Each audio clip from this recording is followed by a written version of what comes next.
Opportunity to have these lecture series. Dr. Dean and Carol Nachtigall are great supporters of Tabor College alumni. Dr. Nachtigall has served on our board of directors, and he and his wife Carol have sponsored the Nachtigall lecture series. And because of that, we are able to bring in great entrepreneurs to Tabor College for you to learn their story, to hear about their journey. How did they get to where they are, or where are they in the middle of this journey? And so we are appreciative of Dean and Carol Nachtigall to support this lecture series. So tonight is our last Entrepreneur of the Year, and we have the privilege of having Landon Huslig with us tonight. Landon's from Wichita. So he's going to share his journey of starting a newsletter, email, blog, the whole thing. He'll share all that with you. But in Wichita, what is life like in Wichita? And so he brings that to the community, and what does that journey look like for him? He'll share with you, he still works a full-time job. So I think what's unique about his journey is he is still in that beginning stages where I have my full-time job, got this great side hustle going. At what point do I quit that and move into this, right? And so we've heard from lots of entrepreneurs in this lecture series who have gotten past that, and they are doing great, they've already established their business. And so Landon will give us a different perspective of that this evening. So let's give Landon a Tabor welcome, and we're ready to hear what he has for us. All right? Awesome. Yeah, thank you everybody for coming. My name is Landon. I worked at Coke Industries for the last 10 years before recently making a change to work for a nonprofit called Stand Together. But we're here to talk about Wichita Life, which is kind of my baby, my side hustle. And so before we get started with that, I got a quick trivia question. So you can win this hat if you get within 10 years of the right answer. But what year was the city of Wichita incorporated? In case you can't answer. Any guesses?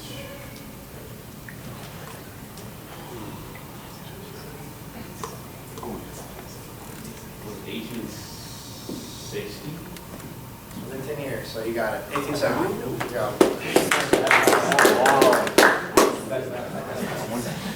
So I'll pull this back up at the end, so you don't have to but give us a follow on whatever social media you use. We're kind of everywhere across the board. That's the show on Instagram, and then I'll have a QR code at the end as well to subscribe to the newsletter if you want to see what that looks like. So today I kind of want to cover just the story of Wichita Life, what it is, how did I come up with it, and then specifically talk about the business side of it. I think there's a lot of times people don't really show numbers or how they got to somewhere, and so I'll kind of show what it is, how we make money, how much money we made last year, how that breaks down.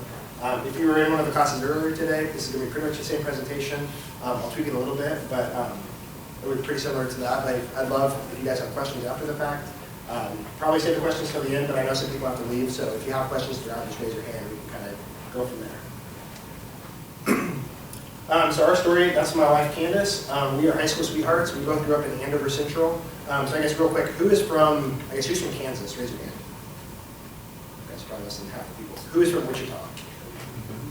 Okay, so just a few people. So I grew up in Andover, which is a suburb just east of Wichita. I was a year older than Candace. We both went to Wichita State. I studied mechanical engineering, where I was part of a few different clubs and did intramurals. I spent most of my time doing Baja SAE, which is like building little dune buggies and racing them around the country, which was a lot of fun. But kind of all through college, I think probably due to the Social Network movie, honestly, I always had like an entrepreneurial itch, but I didn't know what that meant. I always wanted to start something, but I think the ideas were always like so big. It's like, okay, we got to start the next Facebook. What's the next billion-dollar idea? And because of that, I just never did anything. And so that kind of comes into play later, but got my mechanical engineering degree, went straight to work for Coke Industries for Flint Hills Resources specifically, so oil and gas. We got a couple refineries in Minnesota and Corpus Christi, Texas. And as part of that, I started as a rotational engineer. So it's like a leadership development program. So rotate roles within the company, rotate locations within the company, so become kind of a more well-rounded employee and learn all the different aspects of the business. So we moved down to Corpus Christi, Texas, and something I always heard growing up in Wichita or in Kansas was like, everybody's got to get out get out of Wichita, get out of Kansas, there's nothing to do here. And sometimes there's a good reason for that, whether it's opportunities or whatever that is. I always loved Wichita, but I was even excited, like, okay, this is gonna be fun, go experience somewhere else. So moved to Corpus Christi, Texas for about a year, and then we had the opportunity to come back. And I think being gone just made us realize, like, we actually love Kansas, we love the Wichita community. We miss our parents, it's a 12-hour drive, and if you've ever driven kind of up and down from Corpus Christi all the way through the middle of Texas, you hit construction somewhere. You can't miss every city's construction. So you kind of hit something and it takes even longer than 12 hours. We missed that, we missed kind of this small, we call it like a big small town in Wichita. And you guys probably definitely feel like here is kind of a small town. But we joked, it was like the 6 degrees of Kevin Bacon. Like, you know somebody that knows somebody that can get to like anybody in the world. Wichita is like 1 or 2 degrees separated from everybody else. Like how I got the invitation here is because my friend Jason recommended me, and we met because I do a podcast. It's just everybody's 1 degree away from everybody else in Wichita. And so part of that will again kind of play into why I wanted to start Wichita Life. When we moved back, we were back home for probably 6 months. But most of my friends from Andover, most of my best friends from Wichita State had all gone to cooler cities. So they moved to Dallas, KC, Denver, San Francisco, pretty much anywhere but Wichita. A lot of it was for opportunities. A lot of it was just because there's, again, nothing to do in Wichita. There's nothing cool here. And so for whatever reason, I started an Instagram called Wichita Life ICT. I think in the back of my head, it was, I didn't have an idea as like an entrepreneurial venture. And so if I just build like this low-hanging fruit, kind of build an audience, maybe I could build a product or do something down the road. And back then there wasn't 25 different Wichita accounts. If you look up Wichita on Instagram now, there's all kinds of foodies accounts and other accounts. There was only a couple of us, so it caught on pretty quickly. Fast forward about a year after kind of starting some of the other social media aspects, I started a podcast. And so I think one takeaway I want you guys to have is like, you don't have to go buy $500 worth of podcast equipment. My first podcast was my phone on the dinner table, talking to my youngest brother who had just won the MVP of Garden City to win the national championship as a quarterback. So he was about to go from JUCO to go play D1. It was a good time to kind of have a conversation, and it was like low-hanging fruit. Again, there's no pressure with your brother to do a podcast. And so I really liked that. Kind of grew that into 80 episodes of runner-ups on American Idol, professional athletes, entrepreneurs, small businesses. It's an excuse to get to know a lot of people in Wichita, and that's kind of helped expand my network, which is really big. So at this point, we kind of have what's going on in town. We have places in town that we cover on Instagram. Now we have kind of people and the stories that people don't know about in our town. Fast forward a couple more years, and I took a podcast course. The lady that shot our wedding, photographer, her husband's a videographer, and he had just made $1 million selling a course on how to film weddings, and he had a podcast. And so he was kind of a little bit meta, but he had a successful podcast, so he started a course called How to Make a Podcast. But with that, the only takeaway that I really had was that I need to have an email list. So back then, I wanted to do Wichita Life full time. I'm not going to be an influencer. Podcasts are really hard to monetize, they're really hard to grow. So then I stumbled upon this email, and I'm like, okay, this could be something, but it still hadn't clicked yet. So the first few of those was, okay, I want to send out my podcast link to get more downloads, but I don't want it to just be like self-promotional. So how can I provide value first? And so it was like, okay, here's a couple events that are coming up this weekend. Here's a couple local news stories. I did that for several months. It's going out to 100 people maybe that are just emails that I happen to have that I've sent to before. And then I kind of stumbled into like the Twitter sphere of newsletters and local newsletters. Started reading Morning Brew, if you've ever heard of Morning Brew. It's like tech news for millennials. They just sold for $75 million. I stumbled upon that, like, oh, this is like a product in itself. Like, you can sell advertising on this, like you could or a newsletter or a newspaper. And so kind of getting in that world, I'm like, oh, this is actually like its own thing. I don't need to try to monetize the podcast. I can just grow this newsletter and see what that becomes. And so that's kind of from start to today where we're at, and I'll kind of dive into the business of it and some numbers, but that's kind of in a nutshell some of the story.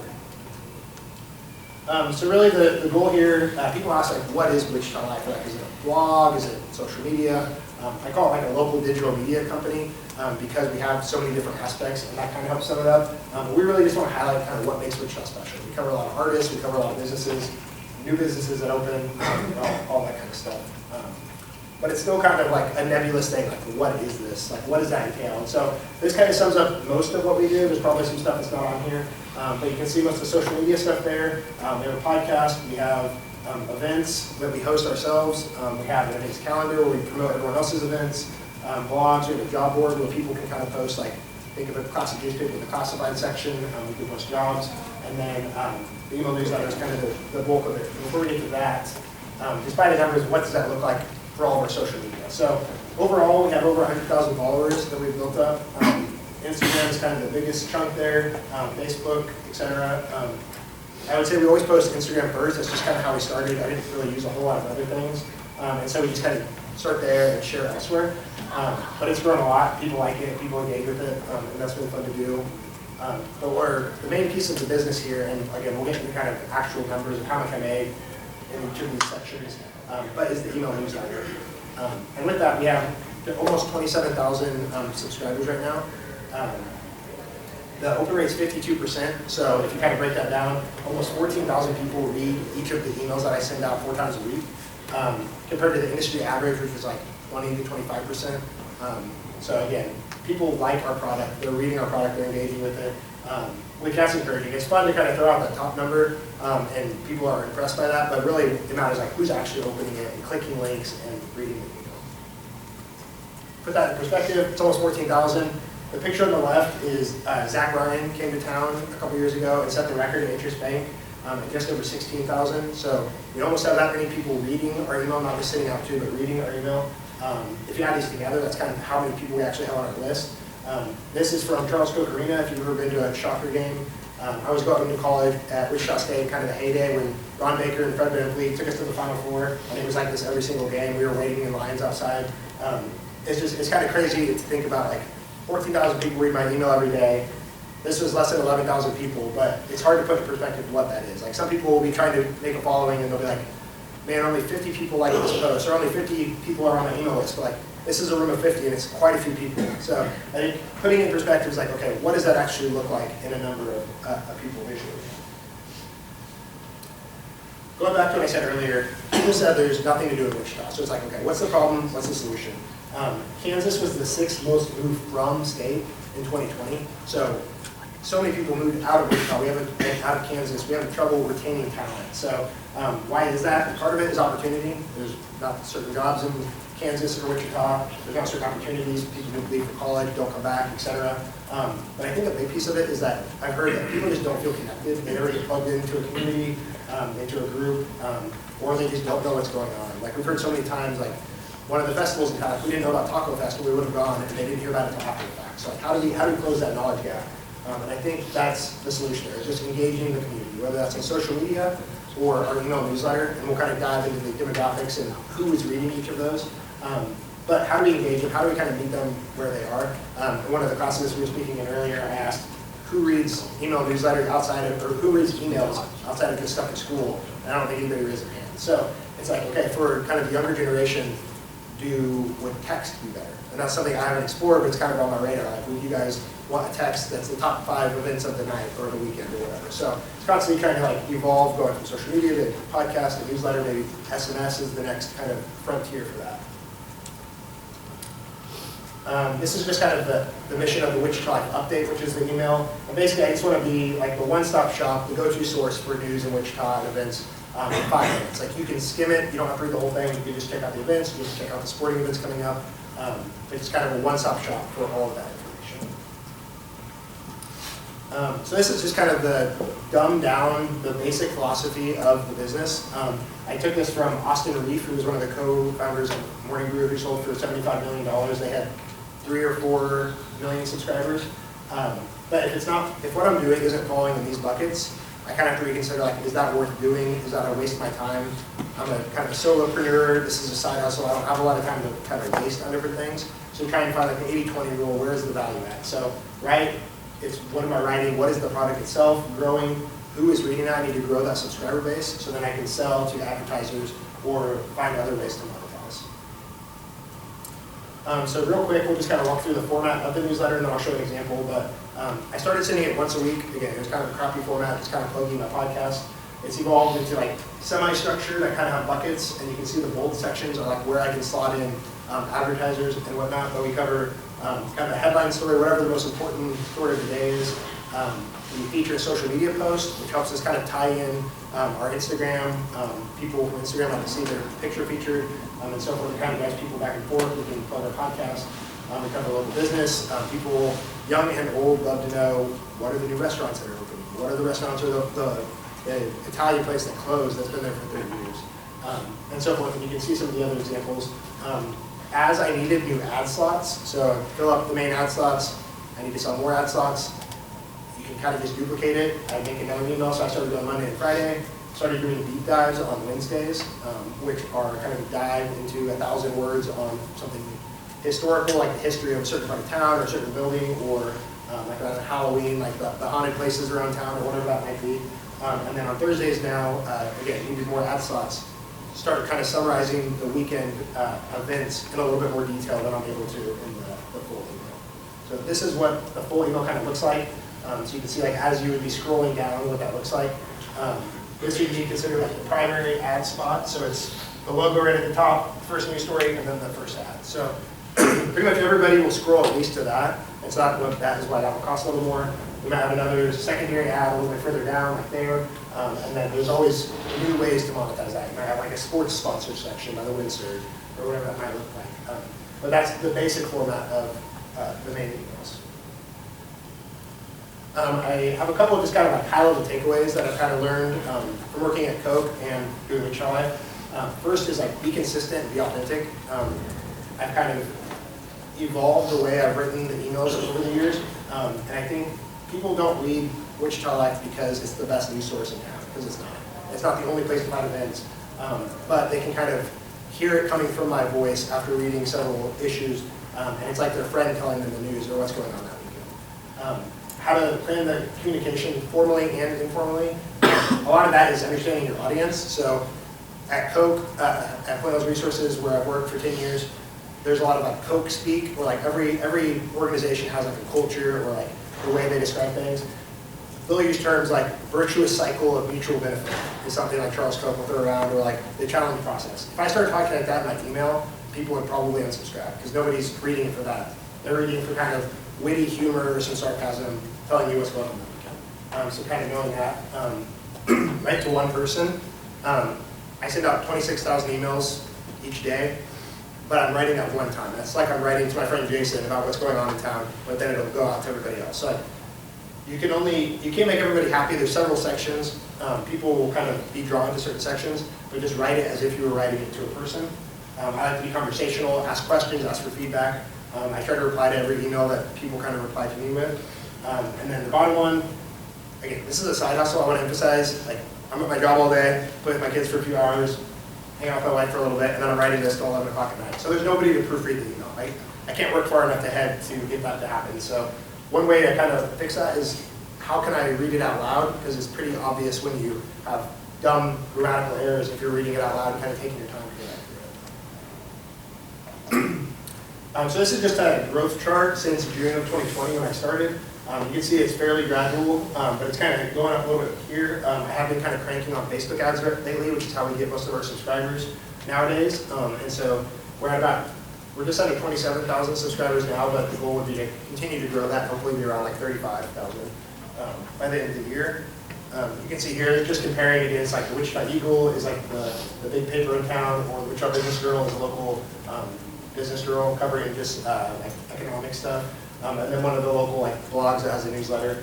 You can see we've just grown a lot faster than them. We're not just the fastest growing, but I think we have the largest email readership in the area, and so just something to kind of be proud of.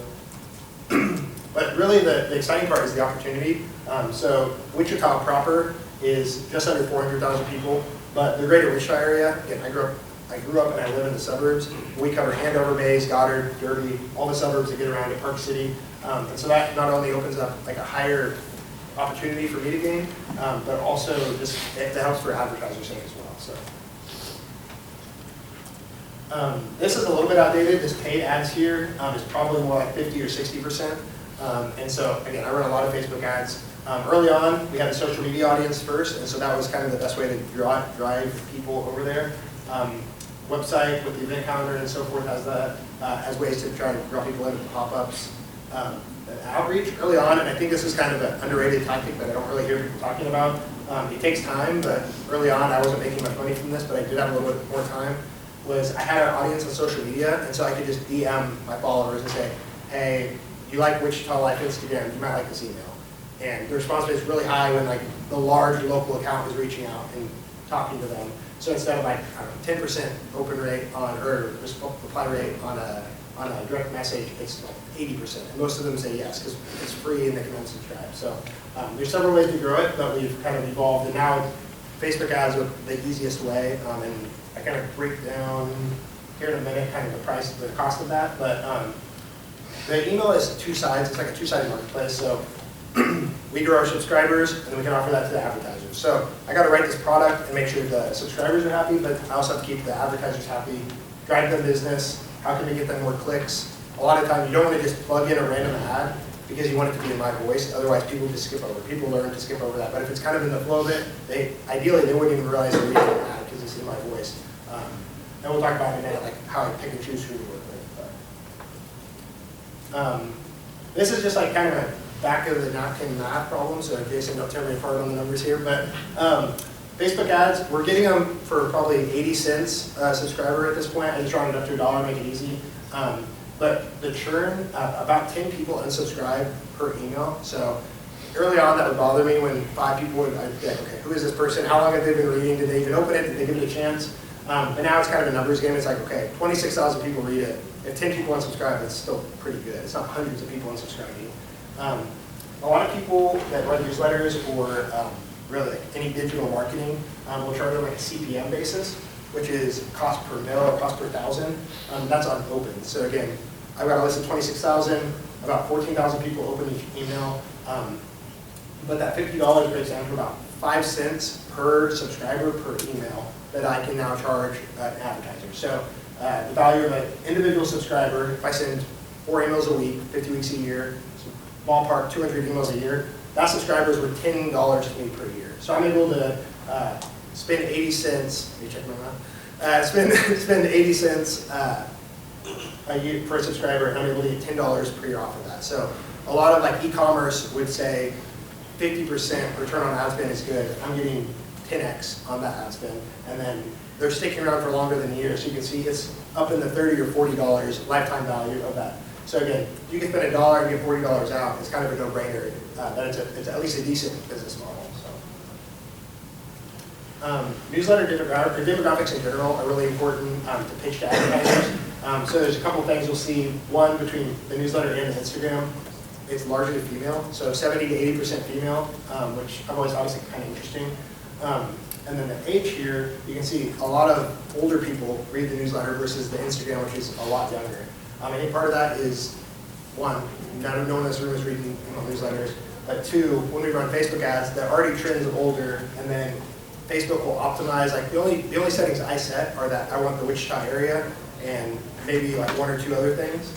I don't pick on age, and I think it's just the older population must be more likely to click on those ads, so then Facebook optimizes it and feeds it to more people like that. So it kind of drives that up. So somebody asked me earlier, would I ever shift that to like get younger audience? And I definitely could. It's just going to cost me more per subscriber, but that might be the play at some point. It's good to know kind of the household income, because this shows that 65% of people, their household makes more than $75,000, so there's could be some disposable income there for businesses or whatever that looks like. Good to know information on homeowners, if they're looking to buy a house, how close to Wichita do they live, how often do they go out.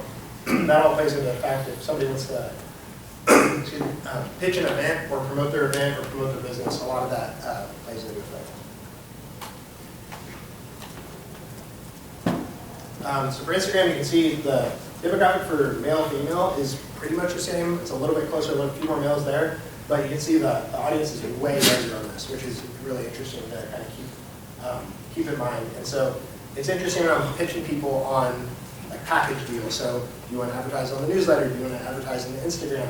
A lot of time I can pitch them and say, hey, I've got the younger demographic over here, older demographic over here. We can kind of hit 2 audiences if we build a package deal.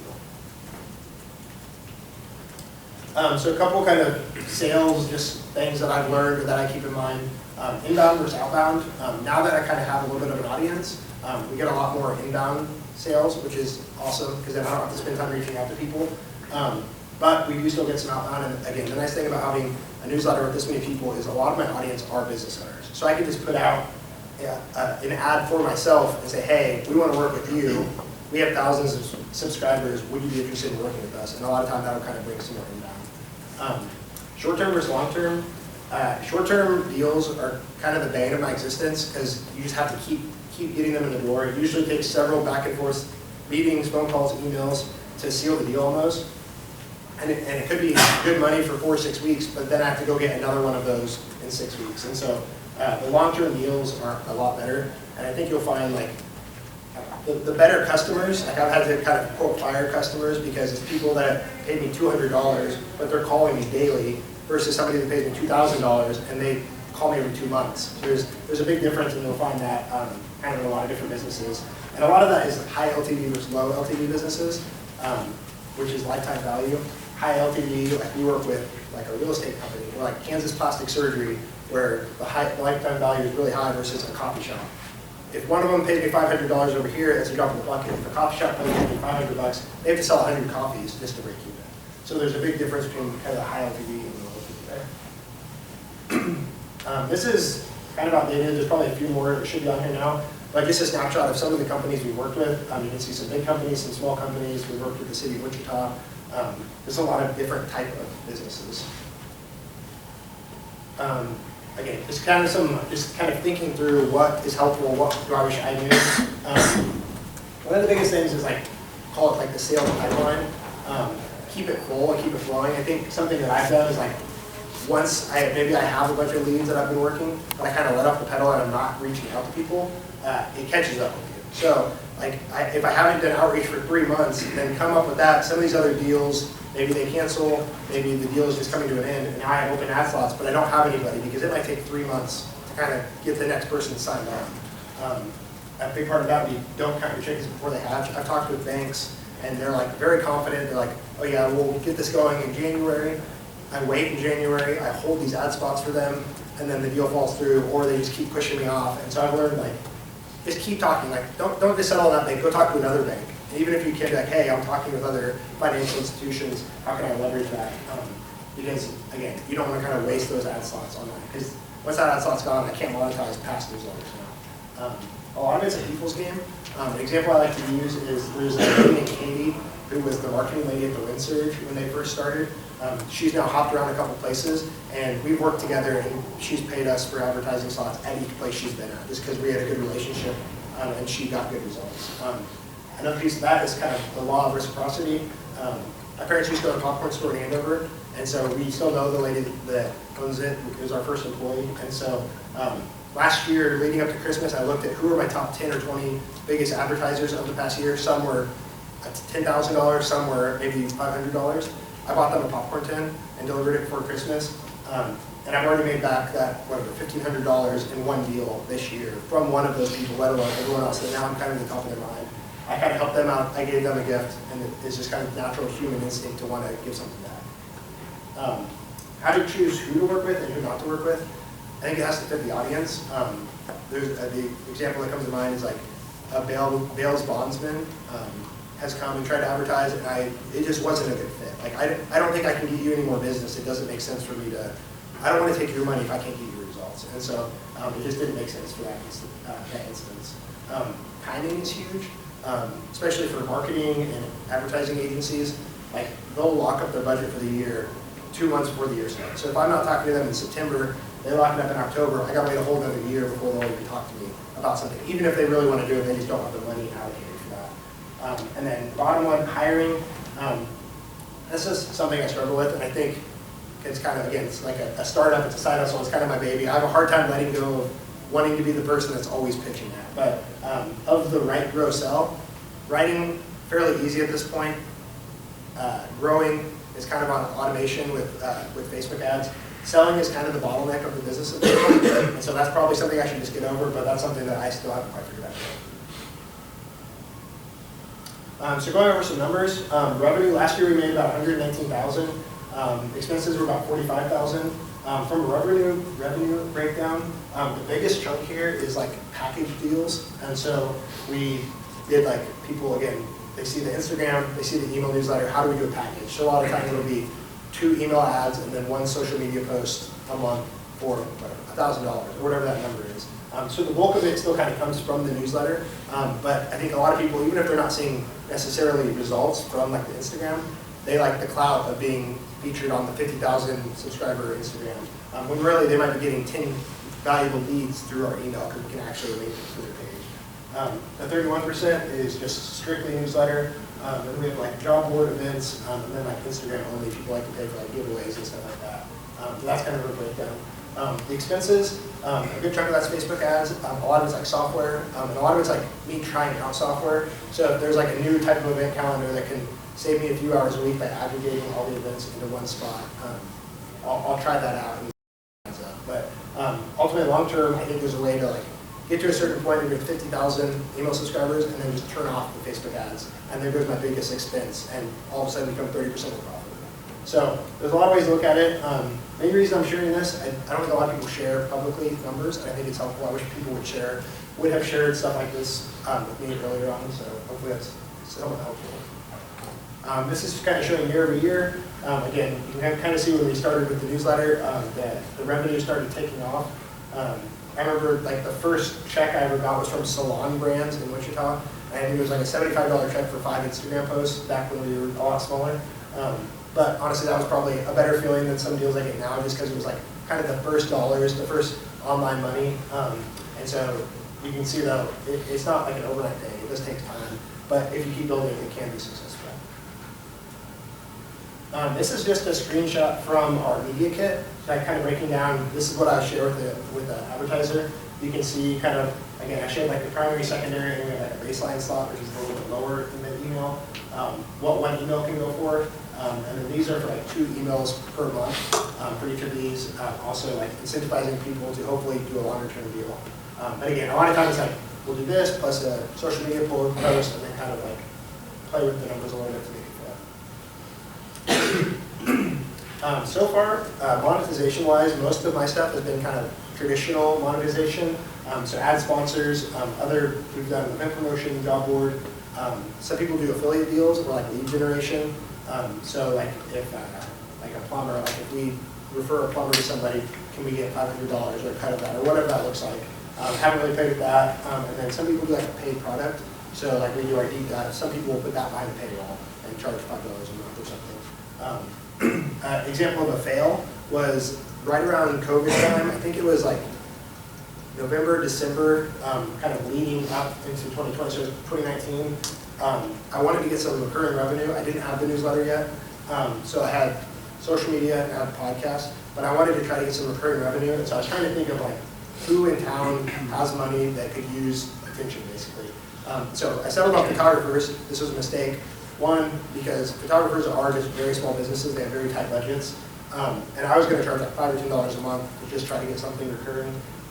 But I launched it, I'm pretty sure it was like February or March of 2020 when the world shut down. So everybody's jobs got canceled and it just didn't work out. So that shut down pretty quickly. Some other ways that people monetize are like discount cards. Like I used to, for baseball and football, have to sell these all the time, but it's like $20 and you get 10% off at 10 different places in town. I know a guy that lives in Catskills, the Catskill Mountains in New York City, or in New York State. He made Catskillopoly, and he designed it and imported it from China and everything. He made 60 grand in 2 weeks. And so it's like, he has a newsletter smaller than mine. So it's like, there are a lot of other kind of alternative ways to make money if you get creative. Just kind of reiterating, like, this is a side hustle, and it's like, I'm still wrestling with like, when do I jump all in? We moved out to the suburbs for school. My oldest daughter will start kindergarten next year.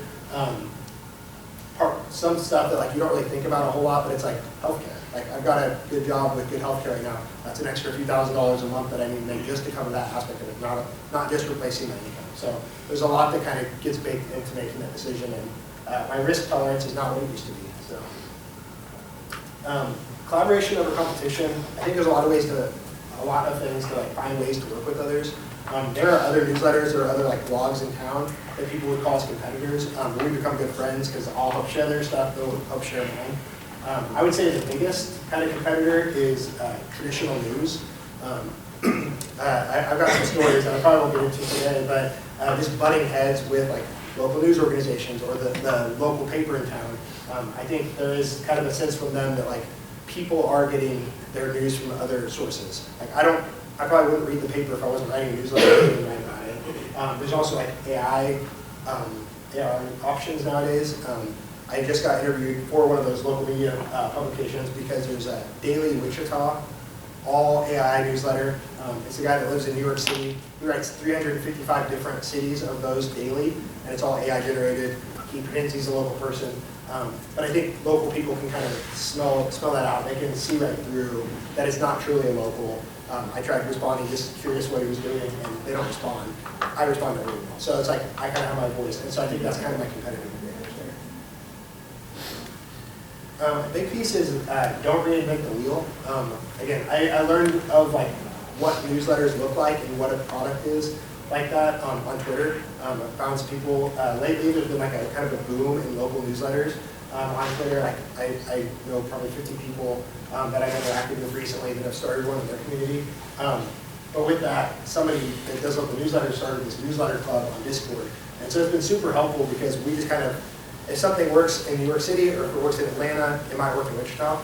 And so we're able to try stuff. I was able to cut my Facebook ads cost from like $1.50 a subscriber to 80 cents just because somebody knew like the settings to do and it worked in his community. And then to see what others are doing. Like I kind of modeled my newsletter after Morning Brew. And then I saw some sections of how to break it down, like local business news, startup news from another local newsletter. Like just kind of steal from the people and then make it your own. So opportunities for myself and then for all of you, just to give like some of the highest level success stories.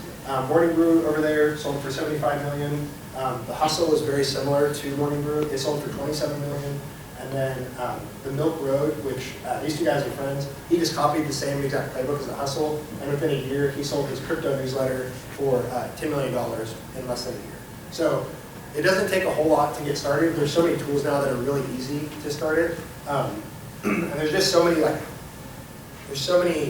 niches. Like people say like the riches are in the niches. There's probably a newsletter about just about anything, or there could be. Like the same with like a podcast or whatever else. There could be like an anime one, or like Gary Vaynerchuk is like a big marketing guy. He's like, you could probably make $1 million off a newsletter or a podcast about peanut butter. Like there's just like the most random things that there's just people that are very passionate about. Like local news, I wouldn't ever expect that you could make 6 figures doing a local newsletter, and here I am. So there's a lot of opportunity there. And it's easier than it's ever been before. So kind of where is Wichita Life in 5 years? Who knows? But I think probably around like 100,000 subscribers. I don't ever see myself like being like the news breaker. Like I'm not going to go and be like a full-time reporter because we do aggregate a lot of news. We do some investigative journalism, but not a whole lot. But we probably kind of already have like be like the default news source in Wichita. I can see somewhere between like $500,000 and $1 million in revenue, a small team. And then ultimately probably parlaying that into like, how do I get equity in a business with promoting it? Or how do I start my own business and then just promote that as kind of like a whole company? And just continue to kind of bring people in. I don't have to operate those businesses, but I can be like the marketing engine behind that and just continue to grow everything. People ask like, what would it take to sell Wichita Life?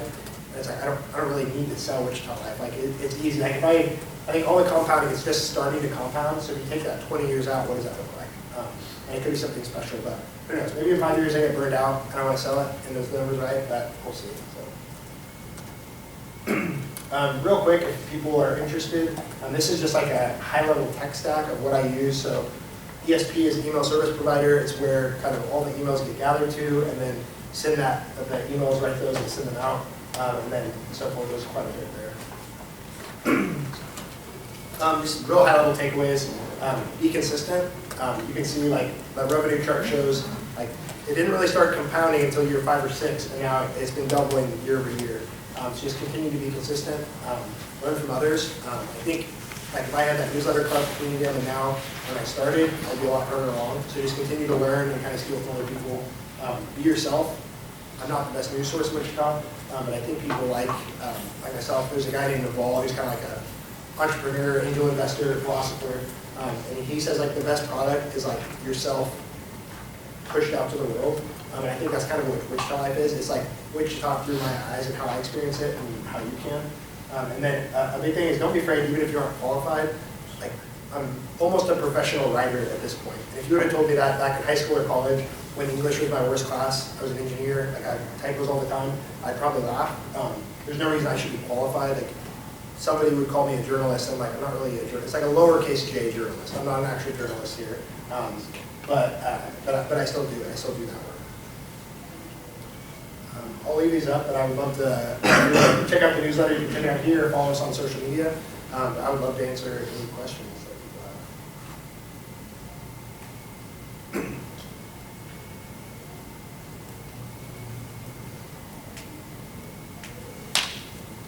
What's like your average weekly, like how many hours do you put into this?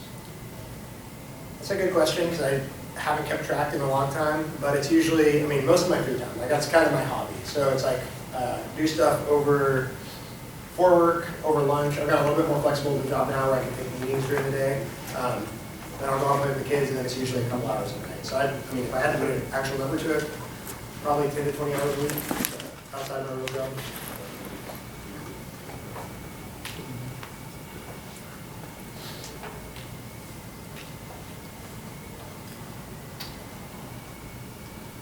Come on, team. You got something.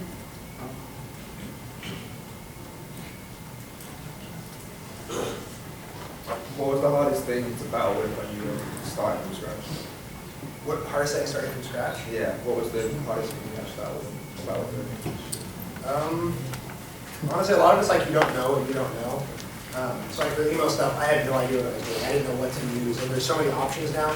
I think it's kind of like a paradox. Like there's so many options that it's never been easier to start something like that, but there's so many options that you don't know where to start. So like there's ConvertKit, there's MailChimp, there's Beehive, there's all these different like ESPs you can use, and they're all great and have their own stuff, but it's hard to know what to use. Or like talking with Jason earlier, like AI tools nowadays. There's just so many of them, it's almost overwhelming. Like we need these to be productive, but it's almost overwhelming that you don't even know where to start with some of this stuff. And so I think it's just finding people that have been through doing something like that that kind of helps you kind of get off to zero. And once you get started, it kind of gains momentum pretty quick.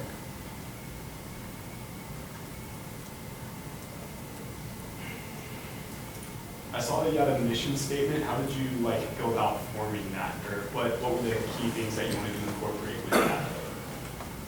That's a good question. I honestly haven't looked at it in a while. But like this is just, I wanted to find a way to describe what Wichita Life is, because a lot of, again, people are confused, like, is it a blog, like, is it just an email, is it just social media, what is it? So it's kind of like just describing, it's digital media, so it's anything digital media, it can be video, written word, whatever. And really, I think I heard the word amplify. I was doing a talk and somebody mentioned the word amplify, like you're amplifying Wichita. I think that always stuck with me because like we've never wanted it to be about us. Like for the first year and a half, we didn't even show our face on Instagram because we didn't want it to be about us. It's about the businesses, it's about the people in Wichita, and that's still what it is. Like we'll show our face a little more, and it's kind of fun because then people might see us in the community. But it's always been, it's about like the people and the businesses in Wichita, and that's kind of how we keep it.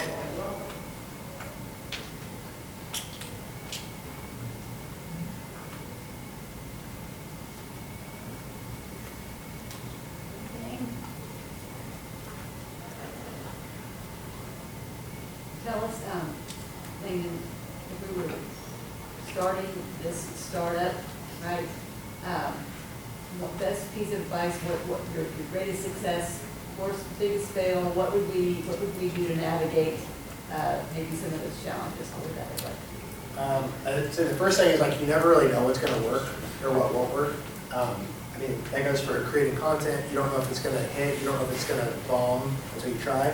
And so like we might do, again, we have 50,000 followers on Instagram. Might do a post and it just bombs completely. And it's like, some people might be, oh my gosh, I'm like, okay, well, I know that doesn't work now. I can try something else next time. It's not that big, people don't really care. If it's not getting engagement, it's not getting likes, most people didn't see it anyways. I think if I was gonna start from scratch, like my cousin lives in Lawrence, he runs a coffee shop there. His parents they own a couple coffee shops. I was telling him, like, just start a newsletter. Like, you could do this exact same playbook in Lawrence and kind of strip out 80% of it and do the 20% of valuable stuff, and then just advertise your own coffee shop in it. And like, I think it's a no-brainer. I think every person could do that. You could do that for Hillsborough probably even. And what I would do is just do events. Like, you don't need to cover the news and everything else. If I was gonna start in a new city, just cover events, do it once a week to start out with, and then run Facebook ads, and it would grow like wildfire in any community, I think. So if you guys leave Hillsborough and go somewhere else, you could do that wherever you go, really, so.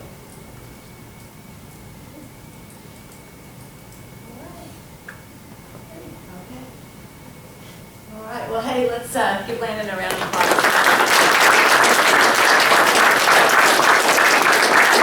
Any of you try to monetize social media yet? Come on, anybody sell on social media? None of you? Yeah, Alejandro is. Anybody else? Nobody? Sure. Well, you have to build, yeah. All right, so here you go, right? Build your network, connect with Landon. If you didn't, you go back to your QR code. If you didn't connect with him on Instagram, okay? Help him get to 35,000, scan that, join the newsletter, all right? And just watch as this grows, especially you Wichita people. See how this grows. So, Landon, thanks for being here. We appreciate you. All right, team. Thank you for coming. Hey, thanks for being here. See ya.